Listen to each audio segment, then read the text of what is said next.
আসসালামু আলাইকুম বন্ধুরা, আশা করি সবাই ভালো আছেন। বন্ধুরা, মানবজমিনের সম্পাদক জনাব মতিউর রহমান, জি, উনি একটি লেখা ছাপেছেন বা উনার নিজের লেখা লিখেছেন। সেটা হচ্ছে যে তারেক রহমান সাহেবকে যে 111 সরকার কর্তৃক গৃহীত বা বন্দী করা হয় উনার সেই মইনুল রোডের বাসা থেকে, ক্যান্টনমেন্টের মইনুল রোডের বাসা থেকে তারেক রহমান সাহেবকে যখন বন্দী করা হয় সেই তত্ত্বাবধায়ক সরকার বা 111 সরকার বা মঈনুদ্দিন ফখরুদ্দিনের সরকারের আমলে, তখন বন্ধুরা ওনাকে গ্রেফতার করে নিয়ে যাওয়া হয় ডিজিএফআইয়ের আন্ডারে এবং ডিজিএফআই এর জয়েন্ট ইন্টারোগেশন সেলে রেখে ওনাকে নির্যাতন করা হয় শারীরিকভাবে এবং ওনাকে ফ্যানের সাথে নাকি ঝুলিয়ে রাখা হয় বেঁধে, হাত বেঁধে, এবং সেটা কয়েকদিন চলে, একদিন না, একদিন 1 ঘন্টা 2 ঘন্টা না। এবং সেই অত্যাচারের পর উনি নাকি হাঁটতে পারতেন না। এবং তারপর যখন 2008-এর নির্বাচন আসলো তখন বেগম খালেদা জিয়া কন্ডিশন দিয়ে বসলেন যে আমি নির্বাচনে আসবো না যদি তারেককে মুক্তি দেওয়া না হয় এবং বিদেশে যেতে দেওয়া না হয় চিকিৎসার জন্য। তখন সেই মঈনুদ্দিন ফখরুদ্দিনের সরকার বাধ্য হয়ে ওনাকে মুক্তি দিয়েছিল।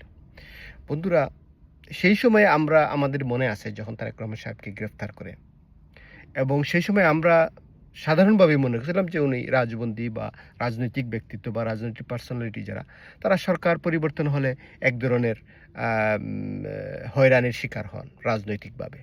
এটা তারই একটি অংশ ছিল। আমরা শুধুমাত্র এইটুকুই বুঝতে চেয়েছিলাম বা বুঝতে পেরেছিলাম। কিন্তু আজকে বা এই মুহূর্তে বিশেষ করে এই মানবজমিনের এই ইয়েটা দেখে, এই খবরটা দেখে বা এই লেখাটা দেখে যেটা মনে হচ্ছে যে শুধুমাত্র তারেক রহমান সাহেব রাজনৈতিক পরিবারের একজন ব্যক্তিত্ব হওয়ার কারণেই কি এরকম একটি প্রতিহিংসামূলক অত্যাচার, এবং সেটা কিনা সামরিক অফিসারদের উপস্থিতিতে এবং সামরিক অফিসারদের উদ্যোগে, যেহেতু মঈনুদ্দিন ফখরুদ্দিনের সরকারটাই ছিল সামরিক পাওয়ারে বা সামরিকভাবে বেষ্টিত একটি সরকার, সেটা আসলে ঠিক ভালোভাবে নেওয়া যাচ্ছে না। এবং তারেক রহমান সাহেবের সেই শারীরিক নির্যাতনটা কতটা জরুরি ছিল। হ্যাঁ, বলতে পারেন বন্ধুরা যে উনি দুর্নীতিগ্রস্ত ছিলেন।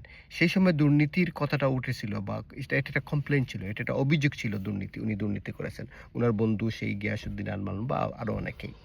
কিন্তু আমার কথা হচ্ছে বন্ধুরা, শুধুমাত্র দুর্নীতির অভিযোগ উঠলেই কি একজনকে বন্দী করে এইভাবে ইন্টারোগেশন সেলে রেখে নির্যাতন করা হয়, তাও আমাদের দেশের সর্বোচ্চ রাজনৈতিক পরিবারের একজন ব্যক্তিকে, যে কিনা আজকে সে প্রধানমন্ত্রী। খোদা হাফেজ। God bless Bangladesh.